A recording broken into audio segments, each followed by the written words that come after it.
අමතක නොවන සිදුවීමක් ගැන හොත් මොකක්ද නිකන් කියන්නේ? අමතක නොවන සිදුවීම් සත්‍ය සිදුවීමක් ඕනේ නිකන් මට බොරු මරසි දාන්න එපා. මමත් තාම මම සාමාන්‍යයෙන් දන්නවා ඉතිහාසෙ. ඉන්දියාවේ ගිය සීන් එකක් තියෙනවා. ඉන්දියාවේ දැන් කොයි කාලෙද ගියේ? ඉන්දියාවේ ගිය සීන් එකක් තියෙනවා නෑ ඉන්දියාව කියන්නේ. කියන්න ඉන්දියාව බෑ. තියාම මේ ලංකාවේ වටේ වගේ අමතක නොවන සිදුවීමකට තියෙන්නේ අම්මගෙන් ගුටි කාපු එක. ගුටි කෑවේ සාමාන්‍යයෙන් කියන මොන වගේ දෙයක් කළාද? කරා කියන්නේ ඒකුණේ අක්කගේ ලැප්පේ ගෙනල්ලා පහුද තිබ්බා දහම් පාසල් විභාග. ඊට පස්සේ අර දැන් කළා ගෙදරකට ගත්තා ගෙන කියන්නේ ඉතින් අර ආතල්නේ දැන් අපි මොකක් කරේ අලුතෙන් ගෙනපු පොඩ්ඩක් තියෙනනේ. ඊට පස්සේ කොහොම හරි ගෙනාපු ෆිල්ම දහම් පාසල් විභාගේ ඒ දහම් පාසල් උහුම ඉස්කෝලේ තියෙන්නේ.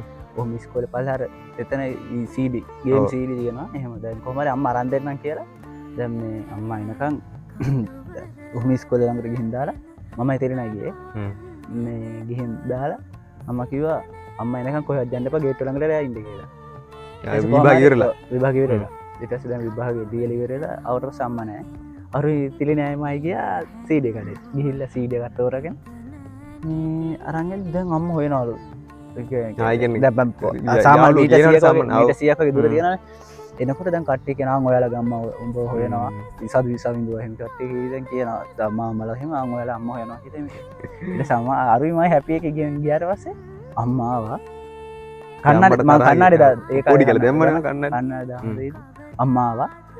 කතා කරන්නේ තොට මොකක්ද කිව්වේ කියලා තාංගල ගැහුවා. ගැහුවා මතකයි ඊට පස්සේ මතක් මේ චුට්ටක් බැලුවා අර මම ලැජ්ජා කට්ටිය ඉස්සර ගහන ලැජ්ජා තියෙනනේ මොනවද දහම් පාසලේ කට්ටිය ඔක්කොම බලාගෙන සීන් එක මාරු සීන් නේද ඊට පස්සේ දී ටොකුට නෑනවා